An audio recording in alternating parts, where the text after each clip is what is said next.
This is like one of the main jobs, if not the most important job of a macroeconomist, is to constantly complain about this inflation, inflation, inflation.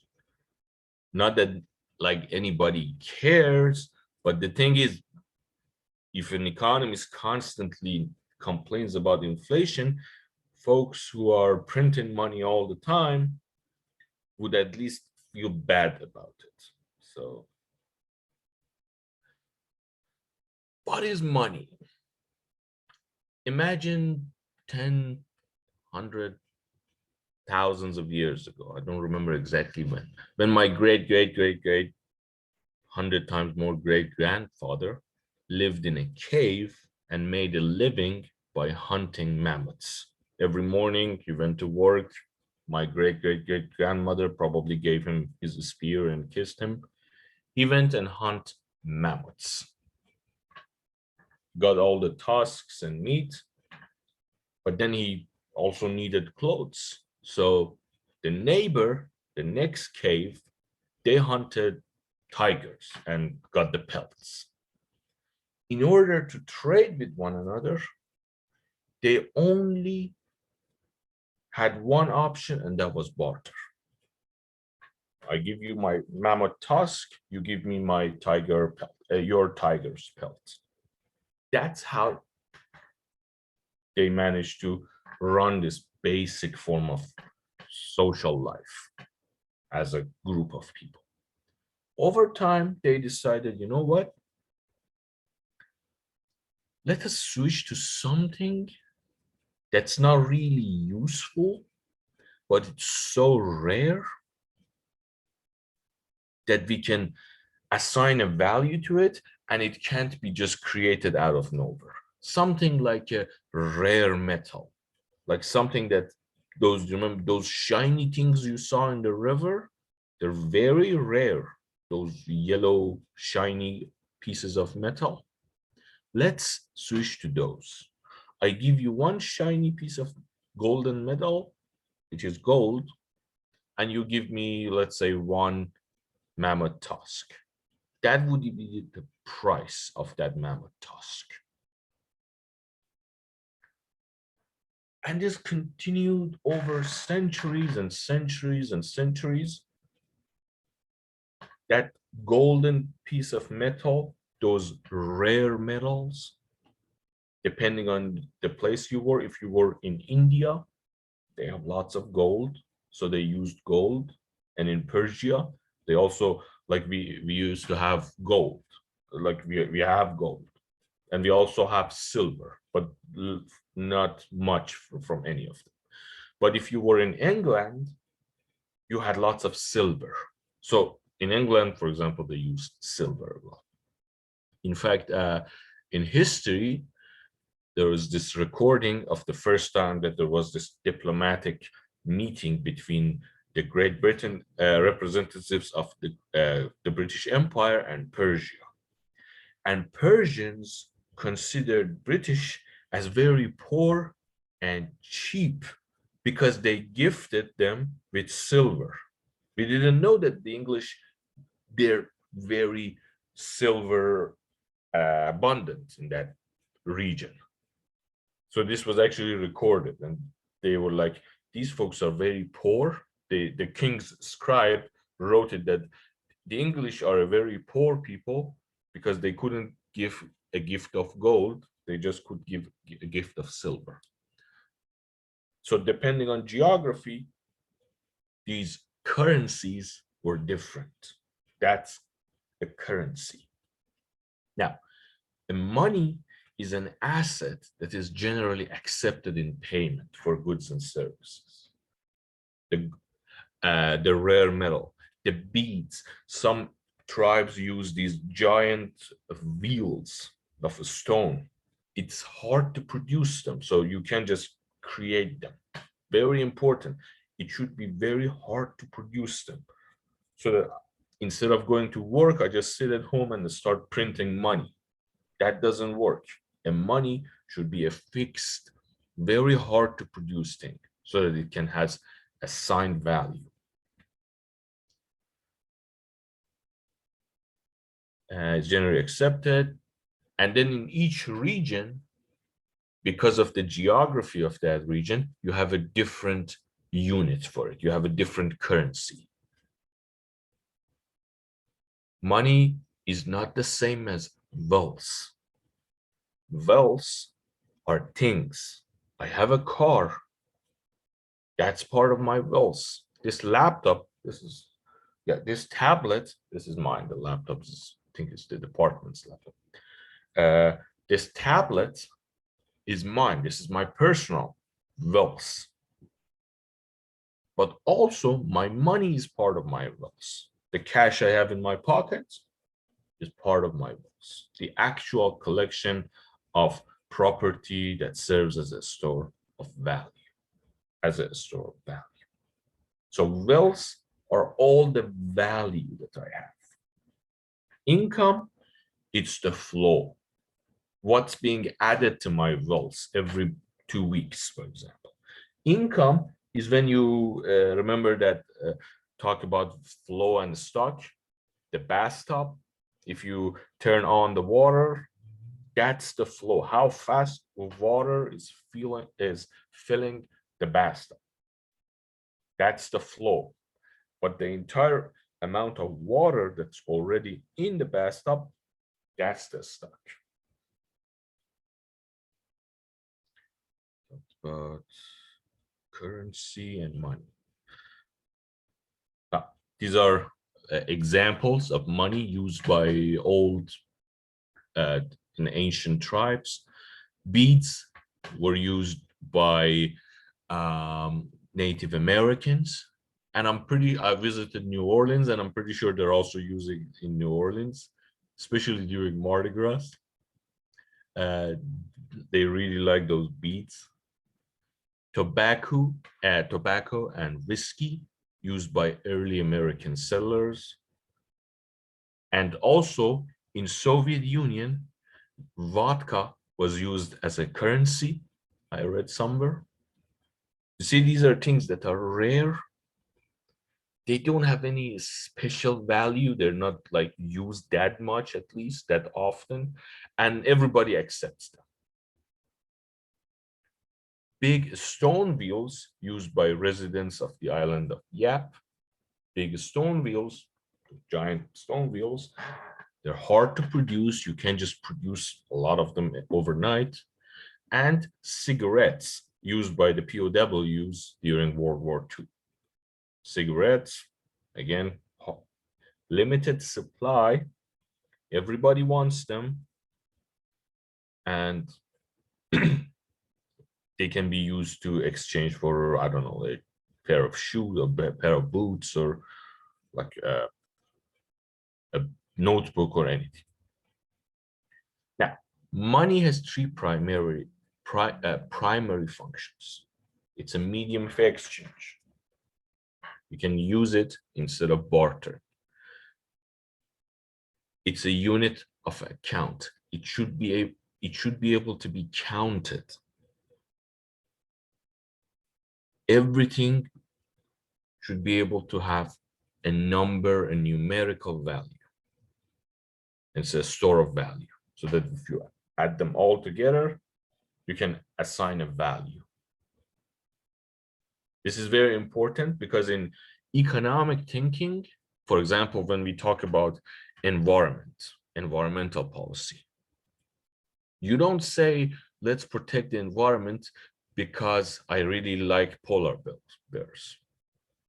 You have to say, let's protect the environment because polar bears have this value, this dollar value. You have to give a number that polar bear, or of course, polar bear is not a really good example. Let's say this lake or the river, something of a natural capital.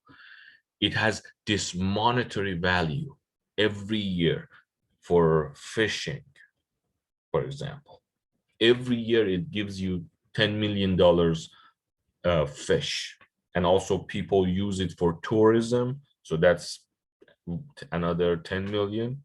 And they also use it for traveling around. they use, and also for agriculture. So overall, it has the monetary value of $50 million. The unit is not niceness. The unit is not, I like this. The unit is the US dollar. And then you compare it with what you're getting now. For example, if a company says, I'm going to just destroy this lake for $100 million and just absolutely like dump toxic nuclear waste in that lake and absolutely destroy it for $100 million, you would say, okay, that's more than the 50 million I'll be making from the lake this year. But what about next year? I'll be making another 50 million, the year after that, the year after that, the year after that. So what you're saying is economically wrong. How I prove this? By using this unit. This is a very serious debate right now on environmental policy, that governments are trying to find the optimal solution. There is a cost benefit, and in the center of that argument, money is used as the unit of account. And it's often being criticized because some are saying that not everything is money. And there are also people who are saying that, well, if you want to use money as a value and then you assign an interest rate to that money, what about future generations? Is that ethical to consider future generations as less worthy than the current generation? That's a huge argument. But at the center of it, you have this unit. You have to compare two numbers together. Medium exchange, without money, again, people would need to barter. My great ancestor would have to trade with his neighbor. Money promotes economic efficiency by minimizing transaction costs. Without the use of money, especially paper money, it's costly to do trade. So markets cannot operate. Remember, to have a supply curve and a demand curve, we need to have a market, and the market needs to run free. So it should be free and completely without any trouble for me to buy something for myself. If I have to travel like through the great steppes of Central Asia to be able to pay my army, I may get attacked by bandits, and it would cause a really high cost for me. Therefore, I need to switch to something that would make it free. And this is why paper money was invented. Paper money, the cash we have in our pockets, was invented by the I don't know if it was like the Golden Horde, what do they call them? The Kublai Khan, I think. It was the Mongolian Empire. They had the biggest empire in the world, all the way from China all the way to Eastern Europe. And they had to pay all their soldiers and all their bureaucrats and everything. And they couldn't just carry tons of golds and caravans around the world. They would get stolen and everything. So instead, they just had a piece of paper. This paper was signed, like it had the seal of the Khan and all these like ministers and everything, that this in the hands of a soldier of the army, for example, this general of the some army, this is equal to 10,000 coins, gold coins.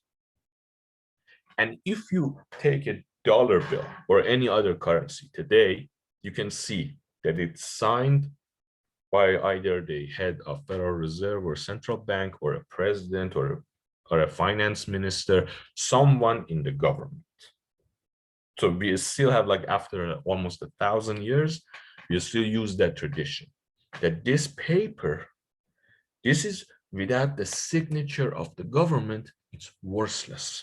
This paper represents the trust in the government. This is why old coins had the picture of the king. For example, 2000 years ago. 2000 years ago, coins with the picture of the Persian king or the Greek Macedonian kings were printed. So this has value.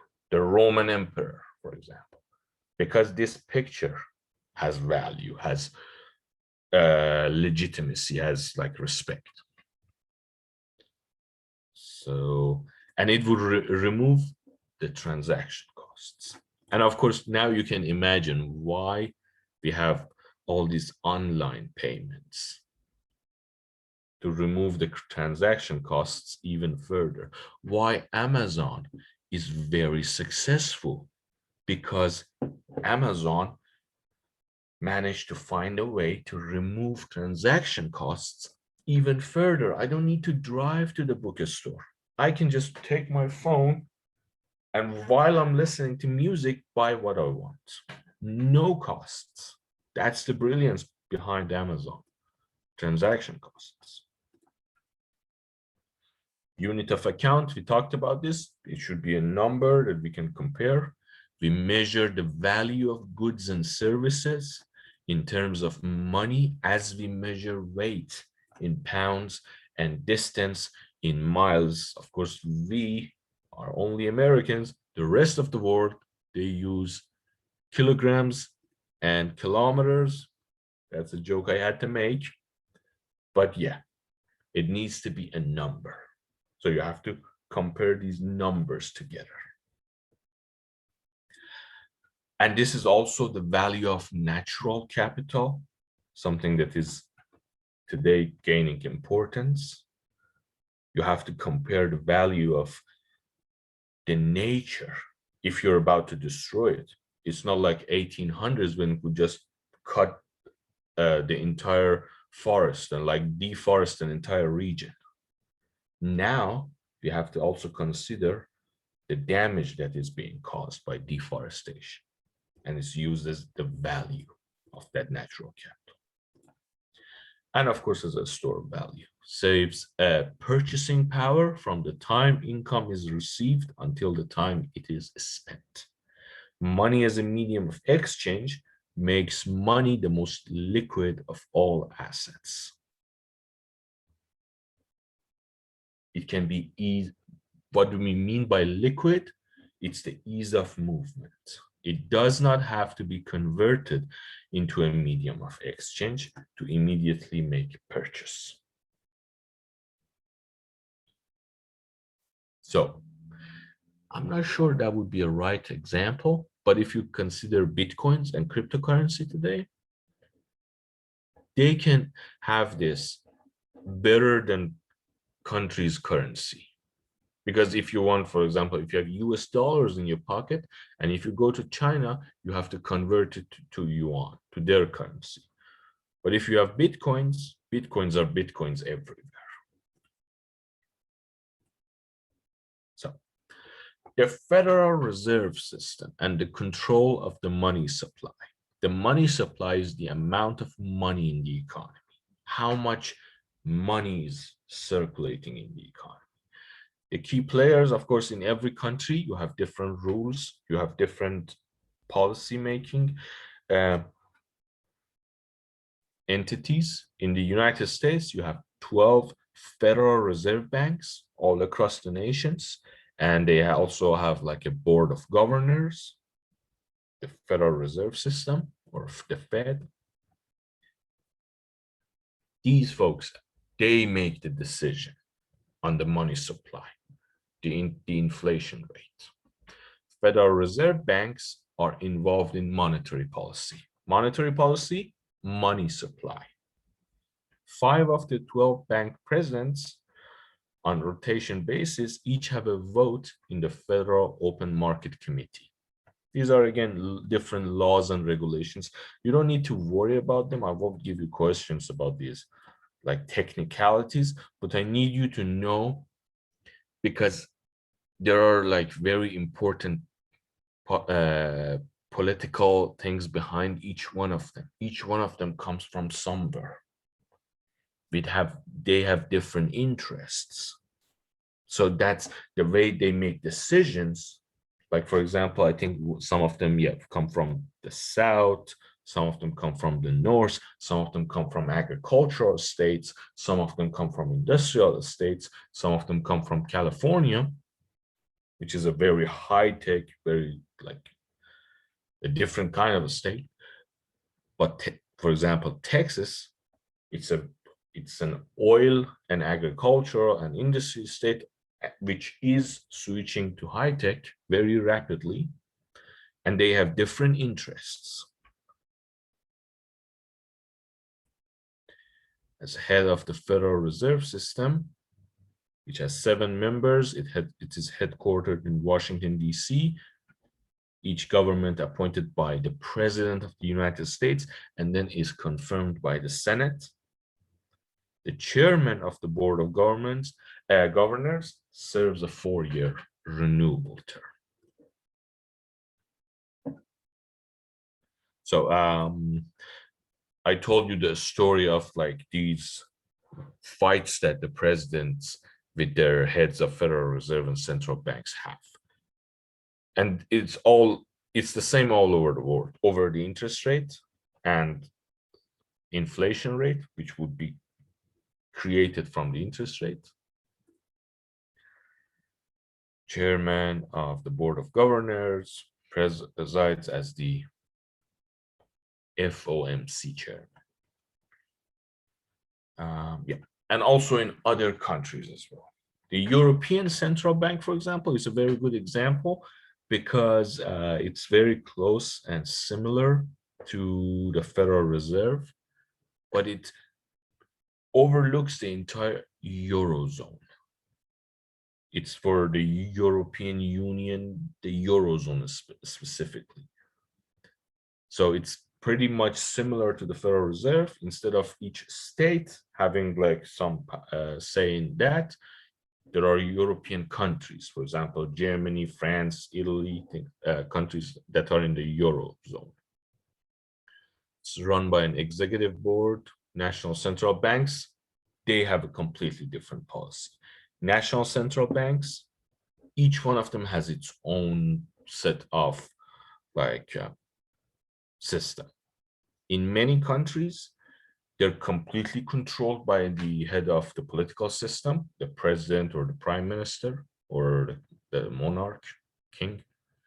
In some other countries, they have to be depoliticized. They have to be separated and independent. This is actually one of the things that the World Bank is constantly recommending, to have it separated from the political establishment. Why? Because politicians constantly push, like, do this, like decrease interest rate, decrease interest rate, decrease interest rate, and print money, print money. I want to build something nice and useless again. Print money for me, print money for me. The heads of central bank, if they are appointed by the president, they're probably his cousin, which most of the time they are. And if they are not his cousin, they are going to refuse his offer and get immediately fired and replaced by a more loyal cousin, which immediately gives them what they want.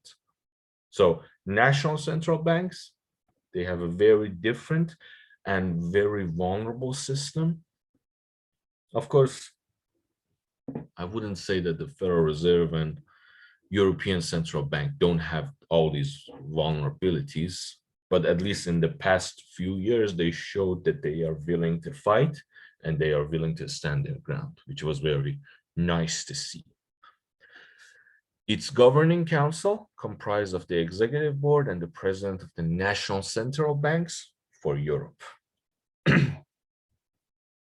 The Fed controls the money supply through open market operations, which are purchases or sales of government bonds. So basically, if you want to increase the money supply, if you want people to have more cash, you buy those government bonds from them. You buy the government bonds, the money they borrow, they lent you like years ago, You give them some cash and then take those bonds from them. That cash will then circulate inside the economy. So money supply will go up. If you want to decrease money supply, you sell bonds. When the Federal Reserve sells government bonds, you give them this piece of paper in exchange for cash. You take their cash.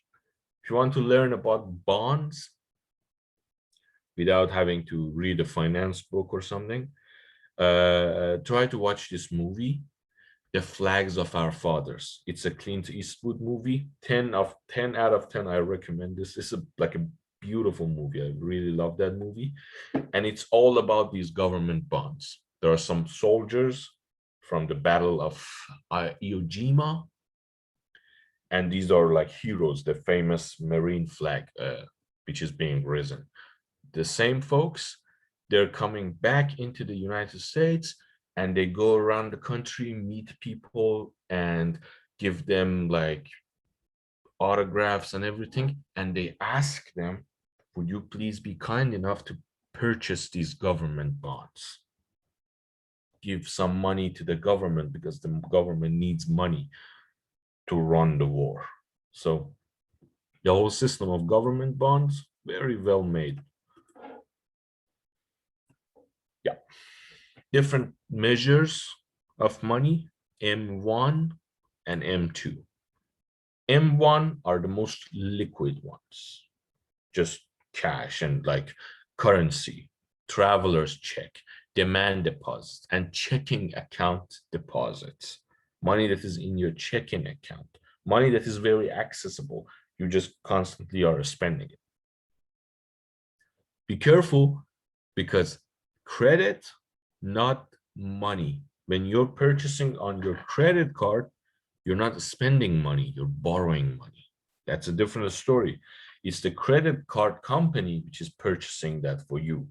You are borrowing money from the credit card company, and then you'll have to pay back plus interest.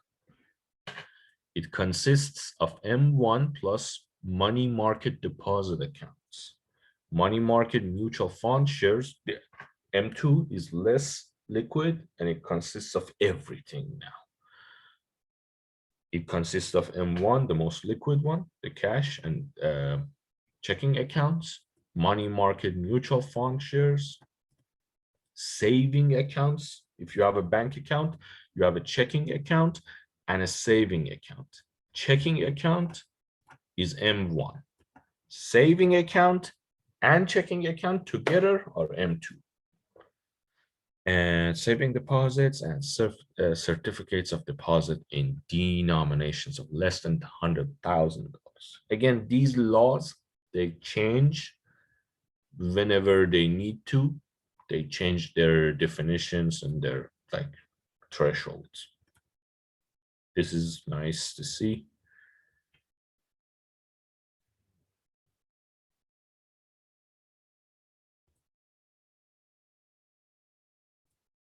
These are again laws and customs that apply right now in this situation right now. Yeah, thankfully, I've never had to deal with these websites and their data.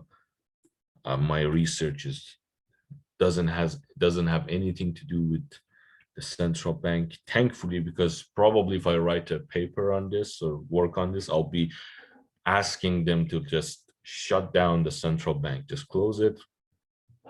We don't need a central bank. Just go back to those giant wheels. You can't print those. Let's trade with those giant wheels. The Fed's use of M1 versus M2 in practice, it's not obvious whether M1 or M2 is a better measure of money. The growth rates of M1 and M2 move in tandem through the 1980s, and then diverge since then. So something really interesting happened during the 1980s. Because the two monetary aggregate give different stories about the course of the monetary policy in the country, the Federal Reserve now focuses on interest rates rather than money supply. in conducting monetary policy.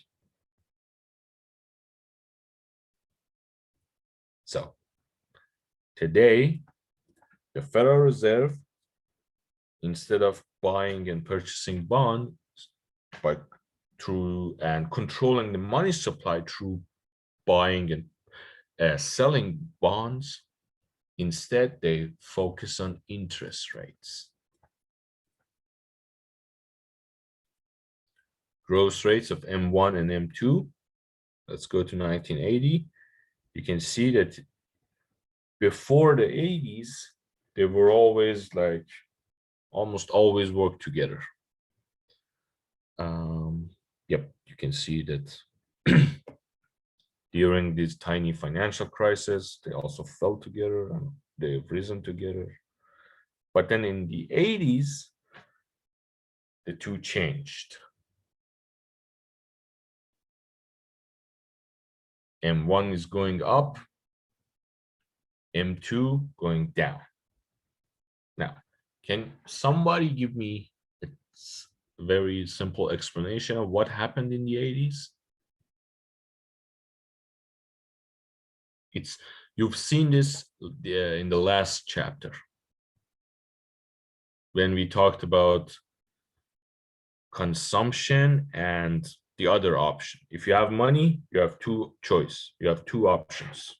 You either spend the money, consume it, or you do what? Save. Yes. So in the 1980s, if you remember, savings rates in the United States went down a lot, suddenly crashed. That's, so many people say it's the start of like free market capitalism, the neoclassical economy, and the neoliberalism. Also, some people say it, neoliberal economy. Usually people who don't like neoliberal economy call it neoliberal economy. Those who like it, they call it something else. So this changed a lot. M1 kept going up. People needed a lot of money in their checking accounts. M2 saving accounts went down. And whenever they started saving, putting more money in their saving accounts, their checking accounts went down. Okay, where is all the US currency? The 1,000 billion or $1 trillion in outstanding US currency in 2013 means that on average, every US citizen holds $3,600 in cash. Who actually have so much of that, so much of US dollars? $3,600 in cash. Well, first of all, people who don't want to who don't want others to know that they have that much value, engaging in illegal activity. They want to hide something from the IRS or the FBI or the government and police departments, everyone. Have you ever spent a $100 bill somewhere, like in Walmart or a bank or somewhere? If you give them a $100 bill, they check it. Because all those bills are marked. Every single $100 bill, it is marked and it's being traced. So they check it. For example, if I were to decide that this teaching is not my ideal job and I will be a much better bank robber, I'll decide to go, like, I don't know, become Bonnie and Clyde or something and rob banks. If I rob $100 bills, as soon as I spend them, some alarm somewhere will go off because it's being traced. And that's why thieves, when they rob banks or things like that, they always ask for $20 bills or lower. No 100, keep your 100s. I don't want those. Give me the $20 bills. There is a movie, again, if you, I don't really want to talk too much about bank robbing. There's a movie which shows this, why cash is very special. It's called Hell or High Water. It's like 4 or 5 years ago. This is again another great movie. It shows how money is being traced, how they convert it. So if you're engaging in activities that you don't want anybody know that you're engaging, you may want to need a lot of cash instead of deposit money in your accounts, paying off your credit, buying a house. And of course, not everyone is like that.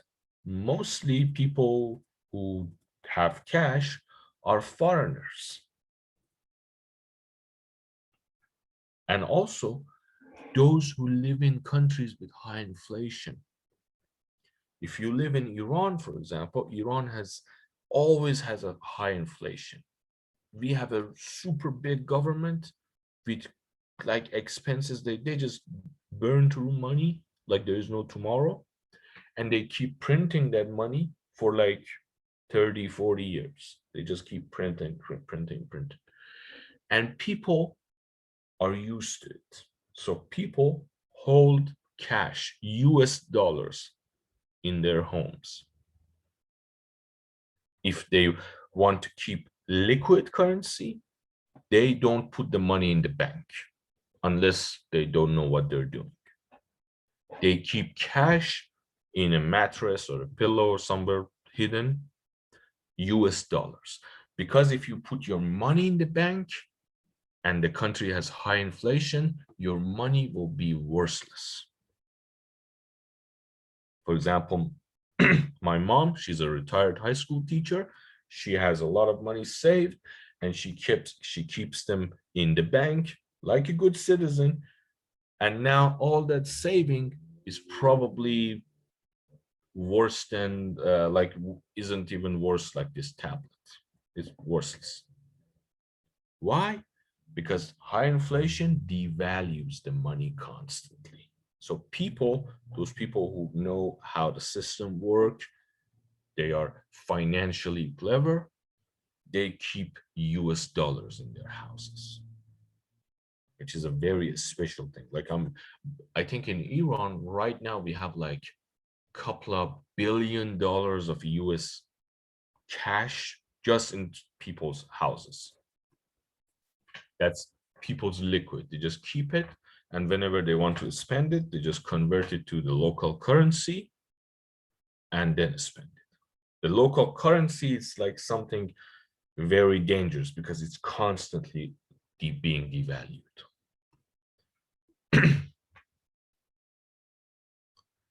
Now, the quantity theory is the product of the classical economists, also known as classicals, who assumed that wages and prices were completely flexible. They are completely free to change through a system of supply and demand. Of course, we know that that is not necessarily true because of contracts. This is why this changing of currency prices is very hurtful, or inflation is hurtful. If there was these classical assumptions in place, inflation and changing prices wouldn't change anything. Because as soon as price of something change, excuse me,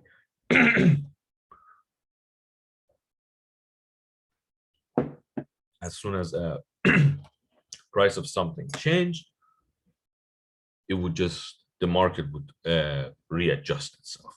But if you're bound by a contract, there are costs to sign a new contract. There are all those problems that we'll see later in this chapter. And we also have the Fisher, American economist Irving Fisher gave a clear exposition of this theory in his influential book, The Purchasing Power of Money, in 1911. This is a formula, velocity of money. velocity of money is found from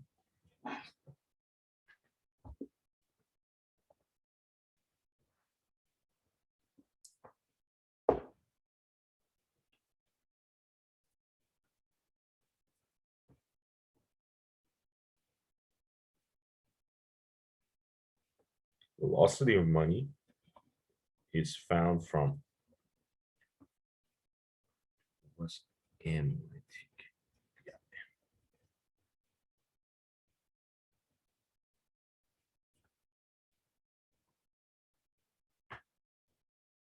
What is the velocity of money? It represents how fast money changes hands. If I want to very like oversimplify it, if you take a $10 bill or a $20 bill and write something funny, like write a joke on it, and then spend that $20 bill, how fast does it take for that $20 bill to come back in your pocket? It will go circulate all over the economy and come back. It's like a boomerang. You spend it, the person who got it from you will spend it somewhere else, then somewhere else, then somewhere else, and you're working until your boss is going to get paid with the same $20 bill and then pay you with the same $20 bill as your salary. It's an oversimplification of money velocity. It is positively related to price levels. If prices are higher, you have to give them more $20 bills. So the probability that that money comes back to you faster will be higher. If the output is higher, if the economy is bigger, you have more goods to buy and you're getting paid more. So again, more $20 bills. And it's negatively affected. Let us use this sign here. And it's negatively affected by the money supply. If there are more $20 bills, the chance of that same $20 bill coming back to you is lower. So this is like something that I decided that I created to teach myself money velocity. If you write something funny, a joke or a story, or draw a picture or something on a $20 bill, how fast does it take for it to come back into your pocket? If prices are higher, price levels, faster. If total output of the economy is higher, it's faster. But if the the money supply is higher, it will be slower. So how fast money changes hands. The link between the total quantity of money and the total amount of spending on goods and services, which is prices multiplied by output. So for example, if the economy only has pizzas, everybody are just eating pizzas and they're working in a pizza store, total number of pizzas being produced multiplied by their price divided by the entire cash supply in the economy, the quantity of money in the economy. You can always write this as this.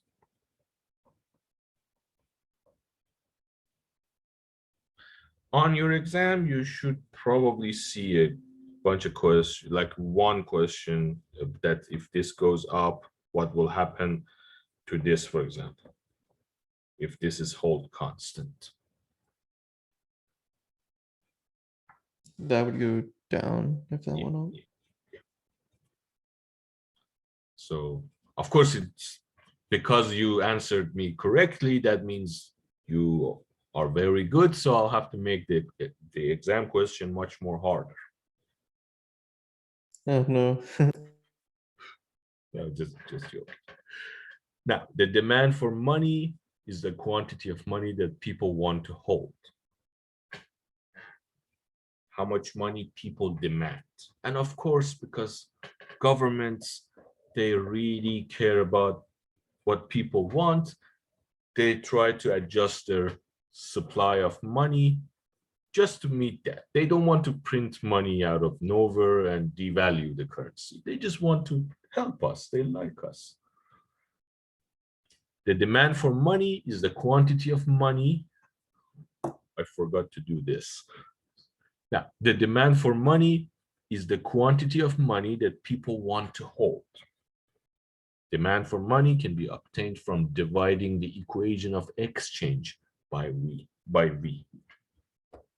So, M is the demand function, 1 over V multiplied by P upon Y.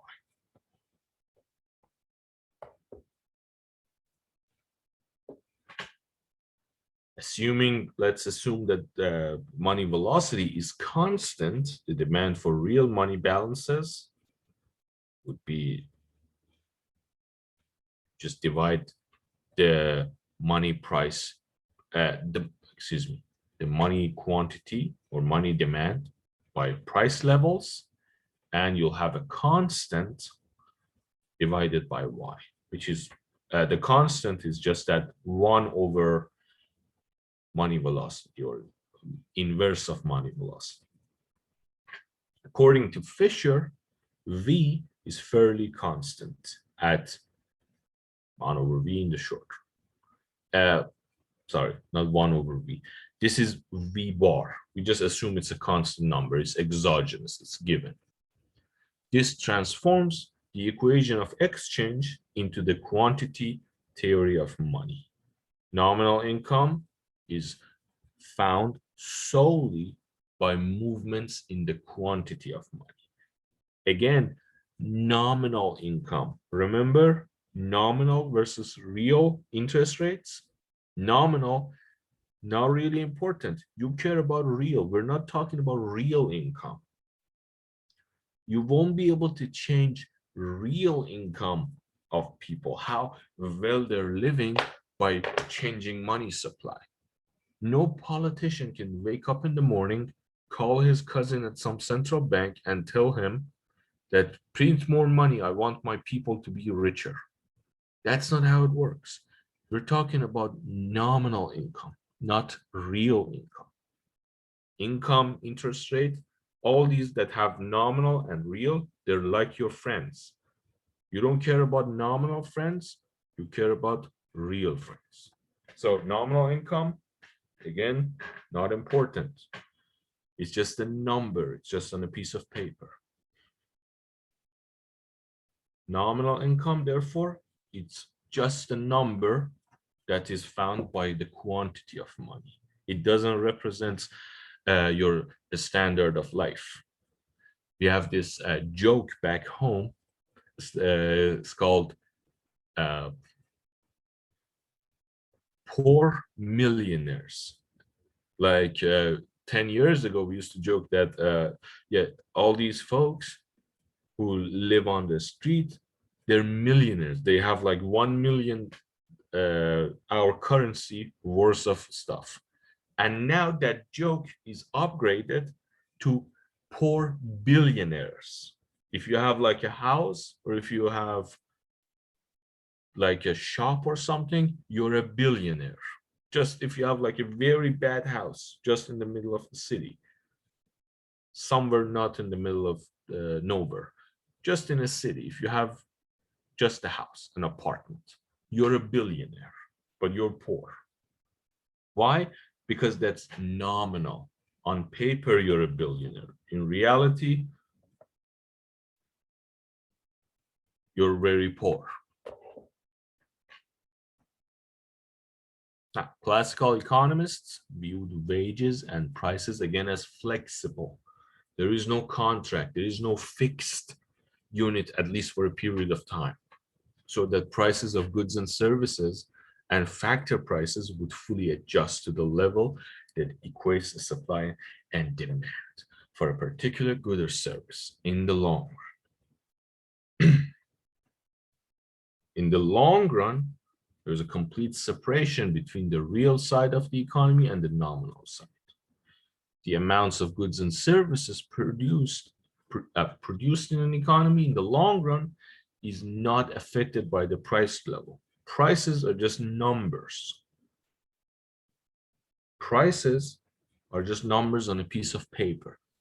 What matters is supply and demand. Do people really want this? Do people value this? Assuming that, let's say, output is also fixed, the GDP of the country is fixed, so that excuse me, so that in the price level, in the quantity of money, so that, okay, that's why.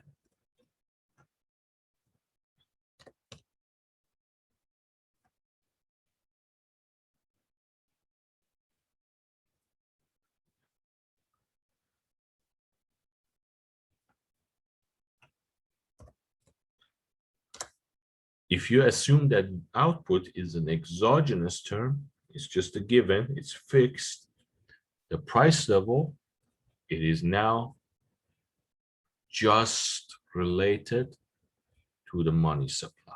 So if the government prints more money, if the government increases money supply, what happens to price levels? They go up. They go up. Yes. And this is why people don't like inflation. If classical assumptions do not hold, which they don't, money, wages, and many prices are not flexible, and you keep increasing money supply constantly, people's standard of life will crash because prices would go up. This is what happens in Germany. People trusted their government, but the government keeps printing money 24/7 to pay for everything. 24/7. They just, right now there is this joke in Iran, which is very scary for me. They say the only thing in this country that is still functioning is the central bank's printer. Now everything else is stopped. The central bank is just printing money, printing money, printing money. So what happens?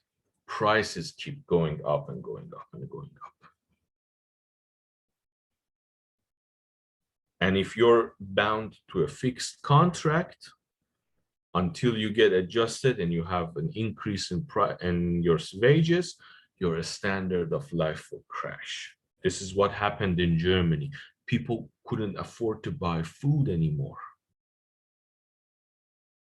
So when people wages were fixed, prices kept rising, they suddenly couldn't afford food anymore. In Venezuela, the same thing happened. A few years ago, I read that on average, every Venezuelan lost around 15 kilograms of weight. They couldn't feed themselves because they were bound to fixed incomes, and the government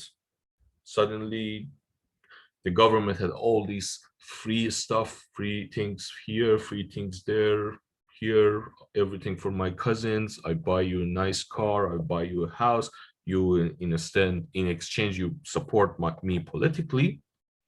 And then suddenly oil prices crashed and they didn't have that kind of money. And if you pay your cousin will demand you to pay him, continue to pay him. Otherwise, your cousin may overthrow you from power. So what happened is that they had no choice but to just keep printing money to give to those folks that they were supporting. And suddenly, people inside Venezuela, they lost everything. The country was an okay country, and overnight, price of meat went up by a lot. Price of bread, price of everything, even gas, fuel, everything. And that is why it's scary. Right now, we're seeing signs, I'm pretty sure it's being exaggerated for political reasons sometimes, but sometimes you see signs that right now we have the same problem. We're experiencing the early signs of an inflation crisis because of COVID. Again, I'm not really worried about United States because it's a very big, very rich country. It's able to absorb every crisis and come back better than before. But I'm very worried about smaller countries, if you ask my personal opinion, these countries who have been devastated by COVID. They look at United States, they see United States is printing money a little, inflation going up, and they say, okay, then it's fine. They call the central bank, start printing 24/7, 24/7, 24/7. And in a few years, I'm scared. Let's just hope that this COVID crisis doesn't cause hyperinflation and this whole thing won't end up like the lost generation after First World War. People who just came out of the 2008 Great Recession are now hit by COVID crisis, one crisis over another, and God knows what happens. So this implies that in the long run, changes in the quantity of money is only lead to proportional changes in price level. This view is also known as the neutrality of money. The money supply has no impact on real variables. Very important. Money supply has no impact on real variables. You won't change anything by playing with money, with numbers. You're just going to fool yourself. Like something that was $50 yesterday is now $5,000, but that something is the same thing. This is always illustrated by this very powerful picture of helicopters dumping cash over people. Like, how do we make people happy? Let's just fly helicopters and dump cash from the helicopters over cities. What would happen? Nothing would happen. Prices would just go up. That wouldn't change anything.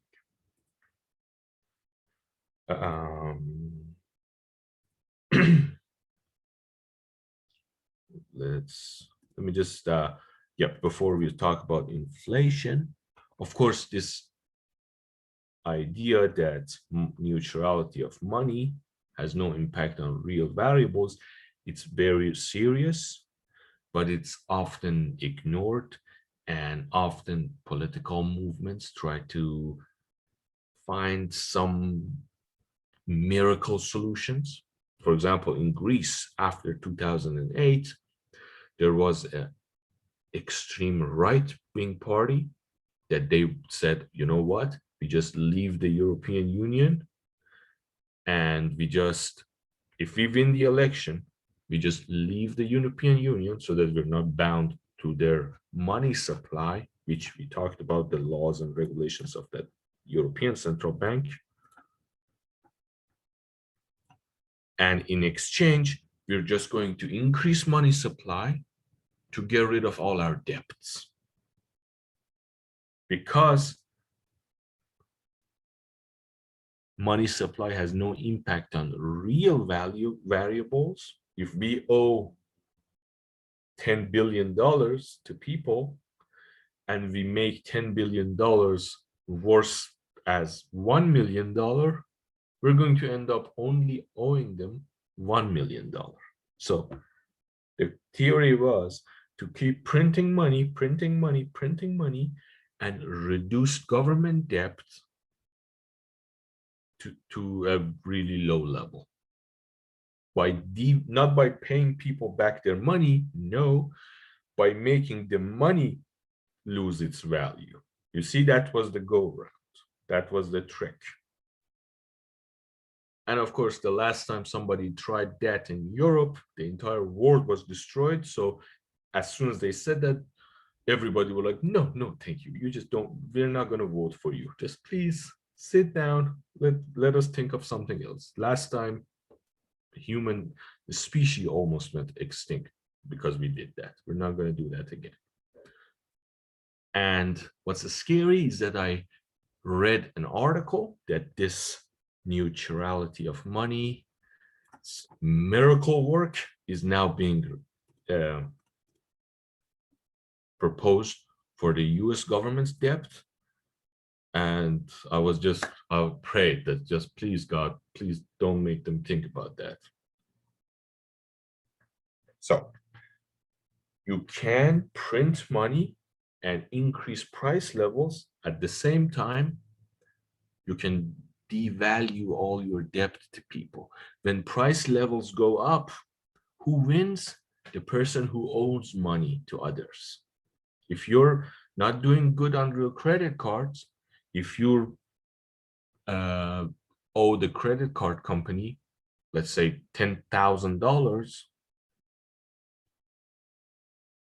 you would benefit when that $10,000 lose its value when prices go up. Why? Because your wages would go up, all your costs would go up, but you still owe the credit card company $10,000. That's a piece of paper. It says $10,000 and I'm going to pay you back.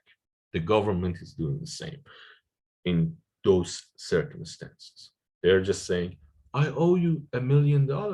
I don't care if you can't buy $1 million with if you can buy a car or not with that money. That's your risk. Sorry, that's your loss. You're taking money, go home, bye-bye, which is very bad. So, quantity theory of money and inflation. Let us stop here and we'll cover the rest of this chapter tomorrow. Yeah.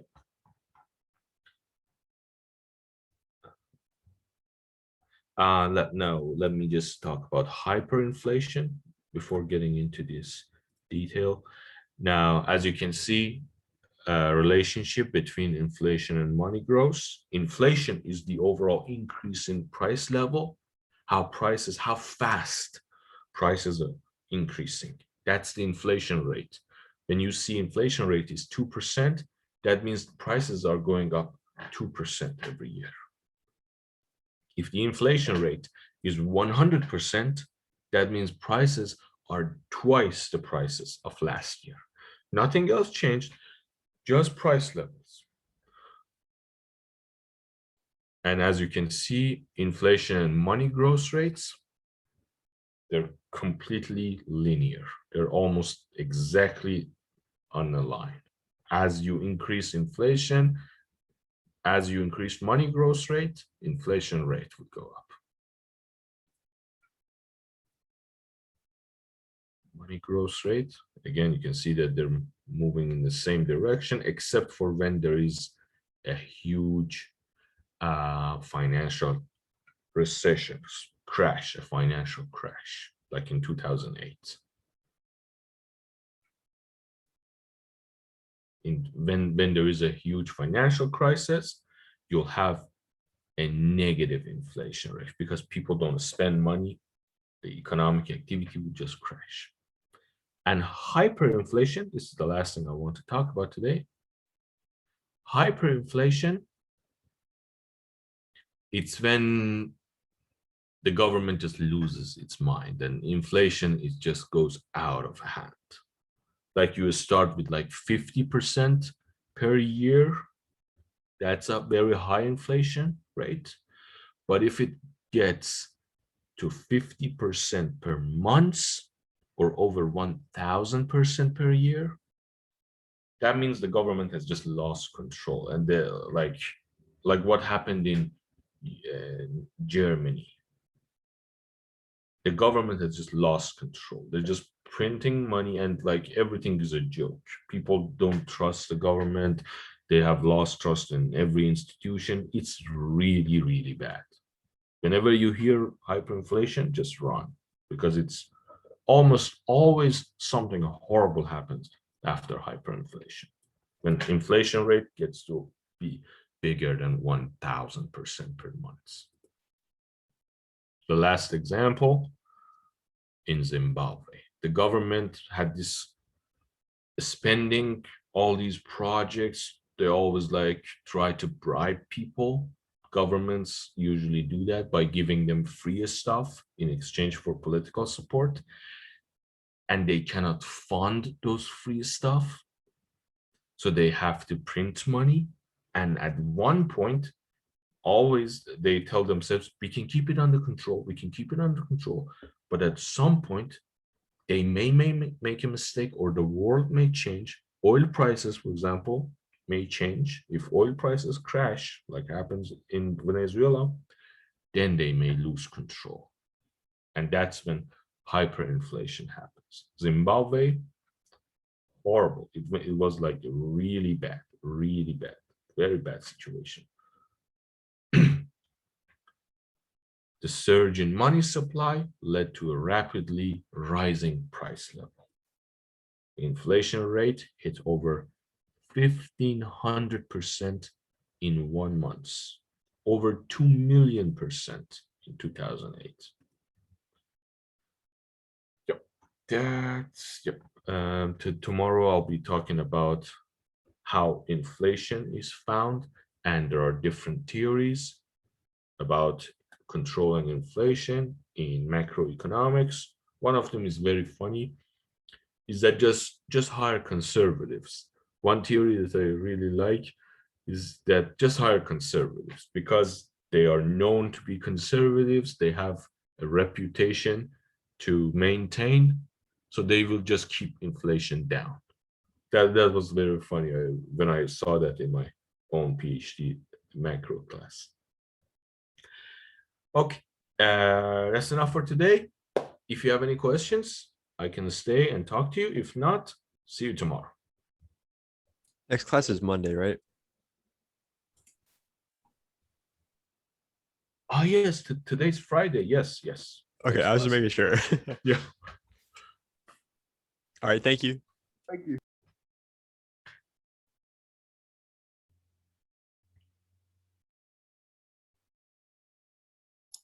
Thanks. Thanks. Take care.